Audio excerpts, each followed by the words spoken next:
The very happy morning, the Manikanda Prabhu, ஓம் நந்தி சித்தர், திண்டுக்கல் மாவட்டம் கன்னிவாடி என்பதிலே பெருமிதம் கொள்கிறேன். நம்முடைய யூடியூப் சேனல் ஓம் நந்தி சித்தர் திண்டுக்கல் மாவட்டம் கன்னிவாடி என்று உள்ளது. அது எதற்கு சொல்கிறேன் என்றால், அந்த கூகுளிலே எல்லோரும் அந்த கூகுள் என்ற நிறுவனத்தை தான் சர்ச் பண்ண ஆரம்பிக்கிறார்கள். அதுபோல அந்த யூடியூப்பும் எண்ணற்றவர்கள் பேசும்போது எனக்கு ஒரு நெகிழ்ச்சியான தருணங்களாகவே இருக்கிறது. பஸ்ஸில் பயணம் செய்யும்போது கூட இவர் ஒரு சிம்பிளாக இருக்கிறார் என்று சொல்கிறார்கள். இது ஒரு பெரிய விஷயம் அல்ல. எல்லோரும் நலமாக இருக்க வேண்டும், நல்லபடியாக இருக்க வேண்டும், நாடுகளும் முன்னேற்ற பாதையில் செல்ல வேண்டும் என்பதே எம்முடைய குறிக்கோள். எந்த ஒரு தவறான வழியிலும் பயன்படுத்தாமல் ஏழை எளியோர்களுக்கும் மற்றும் எண்ணற்ற உதவிகள் செய்ய வேண்டும். பசியிலே இருக்கும் குழந்தைகளுக்கெல்லாம் உணவுகள் வாங்கி கொடுக்க வேண்டும். அதுபோல எம்மிடம் கூட எங்கள் திண்டுக்கல் மாவட்டத்திலே கன்னிவாடி என்று உள்ளது. அந்த கன்னிவாடியிலே ஹாஸ்டலிலே பயிலும் மாணவர்கள் அந்த ஓய்வு நேரத்திலே வந்து சாமி பார்க்க வேண்டும், அவர்கள் ஏதாவது வாங்கி கொடுப்பார்கள் என்று சொல்கிறார்கள். அவர்கள் சாமிகள் என்று சொல்வது கூட உரிமையாக அண்ணா என்று சொல்லுவது எனக்கு பெருமிதம் அடைகிறேன்.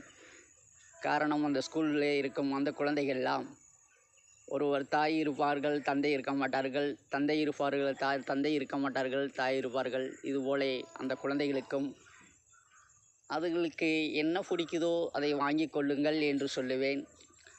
அதுபோல எண்ணற்ற விஷயங்கள், சிறுதுளி பெரு வெள்ளம் என்று சொல்வோம். அதுபோல இறைவன் ஒருவனே என்று சொல்லிக்கொண்டு எமக்கு அனுதினமும் எண்ணற்றவர்கள் எம்மை சந்திக்கிறார்கள்.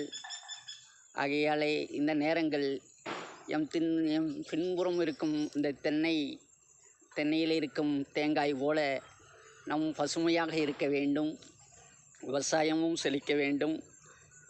யாம் நெற்றியிலே வைத்திருக்கும் இந்த சந்தனத்தை கூட அந்த குழந்தைகள் செல்வங்கள் கேட்டார்கள், சுவாமி என்ன இந்தது பாம்பு மாதிரி இருக்கிறது என்று சொன்னார்கள். அவரவர்கள் கண்களுக்கு எமக்கு இது வைக்கும்போது மயிலாக தெரிந்தது. அந்த அளவு இந்தியன் என்பதிலே பெருமிதம் கொண்டு, தமிழன் என்பதிலும் அதைவிட பெருமிதம் கொண்டு, எங்களுடைய தேசிய பறவை மயிலை அவ்வளவு ரம்மியமாக ரசிப்பேன், நேசிக்கிறேன்.